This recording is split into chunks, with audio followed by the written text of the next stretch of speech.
வந்து இவ்வளவு ஒரு குறுகிய இவ்வளவு அரசியல் ரீதியில் இவ்வளவு பரபரப்பாக எல்லாம் நடந்து கொண்டிருக்கும் பொழுதும் திருச்சி சிவா அவர்கள் இந்த மேடையை வந்து அலங்கரிக்கிறது எங்களுக்கு ஒரு பெரிய மகிழ்ச்சியான ஒரு தருணம்.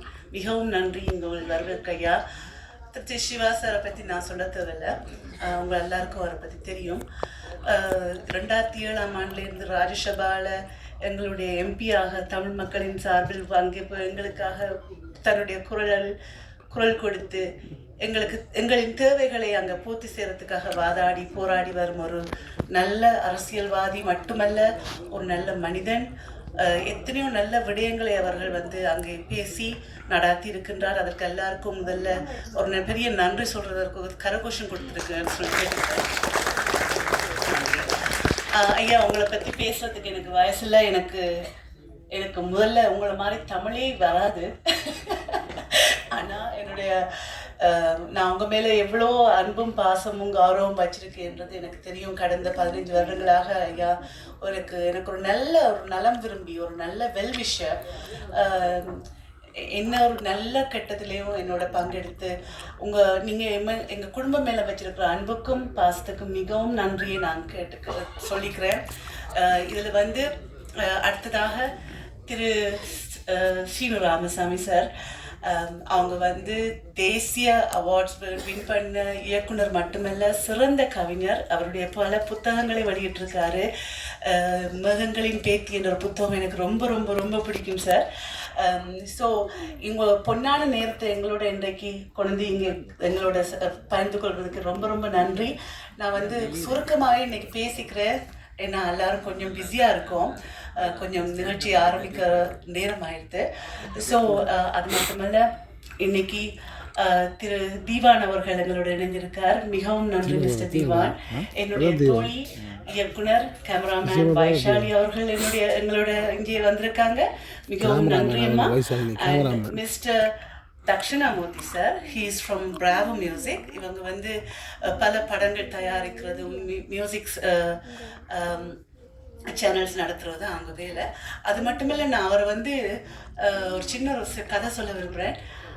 குயின் கோப்ரான்ற ஒரு ஆல்பம் நான் வந்து 2015 இங்கே ஆர்கேவி ஸ்டூடியோவில் வெளியிட்டு, அதுலேயும் வந்து திருச்சி சிவா சார் தான் வந்து தலைமை தாங்கி நடத்தினாங்க. அந்த விழா அந்த ஆல்பத்தை வந்து எனக்கு இங்கே டிஸ்ட்ரிபியூட் பண்ணது மிஸ்டர் தக்ஷணாமூர்த்தி சார் தான். அவங்களோட பிரேவோ அந்த சேனல் தான்.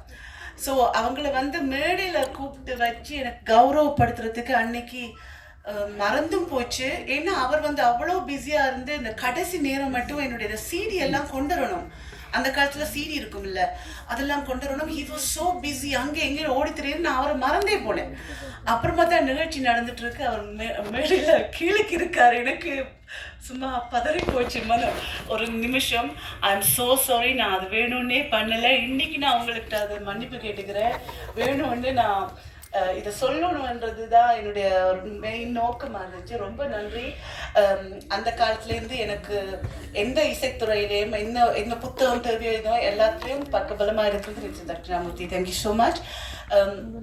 அது மட்டுமில்லை, இங்கே இப்போ நாங்கள் வந்து என்னுடைய அப்பப்பாவை பற்றி நாங்கள் கொஞ்சம் சொல்ல விரும்புகிறேன். என்னுடைய அப்பப்பா மாவண்ணா பீதாம்பரம் அவர்கள் ஒரு தமிழ் பண்டிதர் மற்றும் இந்து சமய விரும்பி. ஸோ அவங்க வந்து ஈழத்தில் வந்து பெரிய பெரிய சாதனைகள் புரிந்தாலும் எங்களுடைய கலைகளை கலாச்சாரத்தை பண்பாட்டில் அவங்க வந்து அந்த காலத்தில் நிறைய கவிஞர்கள் போல நிறைய புலவர்கள் போல பாதுகாத்து வந்தாங்க. எங்கள் ஈழத்தில் வந்து எங்களோட ஒரு 35 வருஷமா எங்களுடைய சரித்திரங்கள் வந்து அழிக்கப்பட்டு வருகின்றன, தமிழ் சரித்திரங்கள். ஸோ அதில் வந்து இப்போது நாங்கள் போராடி இப்போதான் நாங்கள் மீண்டு வந்திருக்கோம். இந்த காலகட்டத்தில் என்ன மாதிரி பல தமிழர்கள் வந்து தங்களுடைய சரித்திரங்களை தேடி அதில் பதிவு செய்துட்டு இருக்காங்க.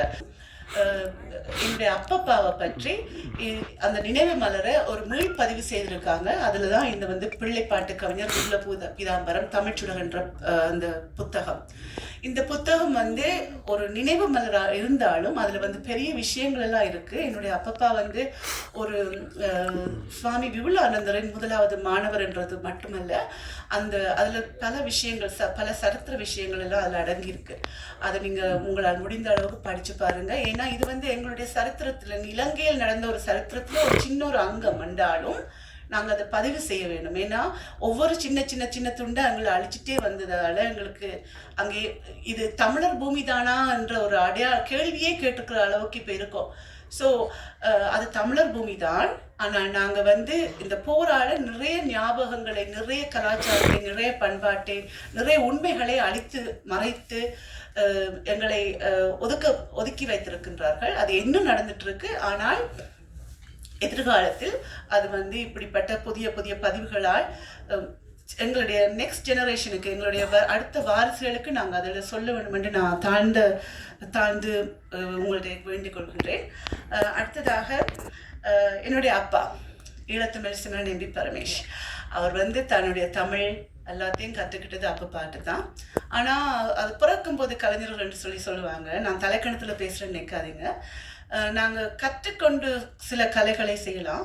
பிறவி கலைஞன்ன்றது வந்து அது வேறு எக்ஸ்ட்ரீம் லெவல். நான் வந்து இப்படிப்பட்ட அம்மாக்கும் சரி, அம்மா சங்கீத பூஷணம் சிவமானி பரமேஷ் அவங்களுக்கும் சரி, இப்படிப்பட்ட ஒரு அப்பாவுக்கும் சரி, நான் ஒரு மகளாக பிறந்தது ரொம்ப ரொம்ப நான் பாக்கியமாக நினைக்கின்றேன். என்னுடைய கடமைகள் வந்து சிலது இருக்கின்றது. ஏன்னா எங்கள் குடும்பத்தில் வந்து இனி ஒரு இசை வாரிசு இருக்குமான்றது கேள்விதான். ஏன்னா நாங்கள் எல்லாரும் வெளிநாட்டில் வாழ்ந்துட்டு இருக்கோம். ஸோ அந்த வெளிநாட்டில் வந்து எங்கள் தமிழ் மொழியே நாங்கள் காப்பாற்றுறது ரொம்ப போராடிட்டு இருக்கோம். என் குழந்தைங்களுக்கு நான் தமிழ் மொழி கற்றுக் கொடுக்கறதுக்கு ரொம்ப கஷ்டப்படுத்திருக்கேன்.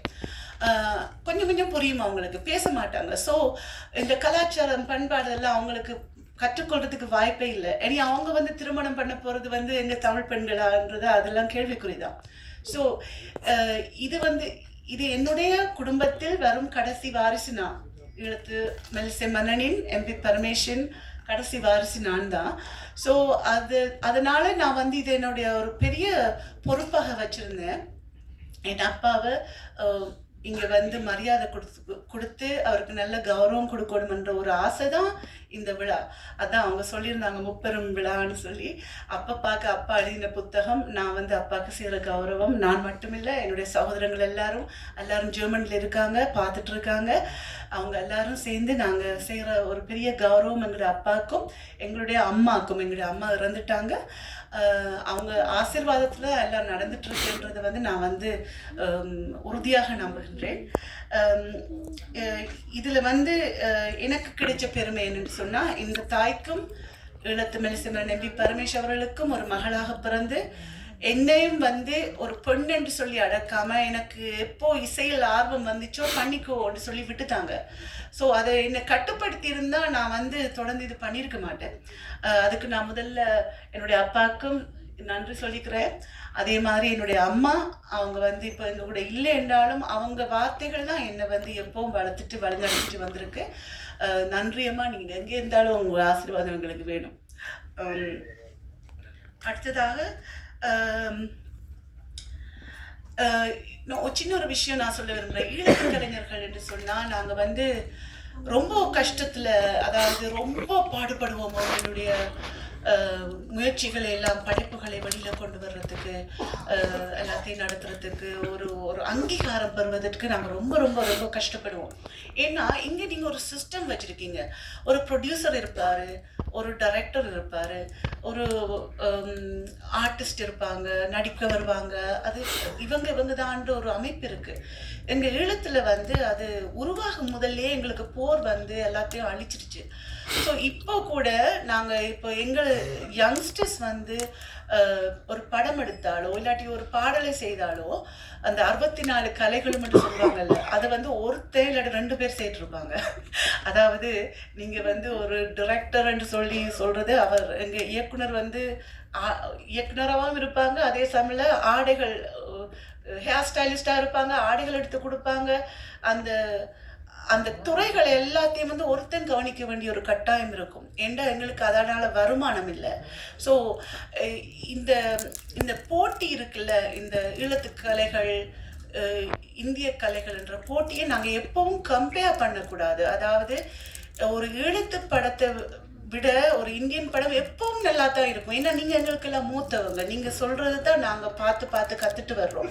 எங்களுக்கு ஒரு பாடசாலையோ இல்லாட்டிக்கு இப்போது நாடகம் கற்றுக்கொள்வதற்கு இடமோ கூட்டு என்னென்னு சொல்லுவாங்க, கூத்துப்பட்டறையோ அப்படியோ அந்த அந்த விஷயங்கள் எங்ககிட்ட இல்லை.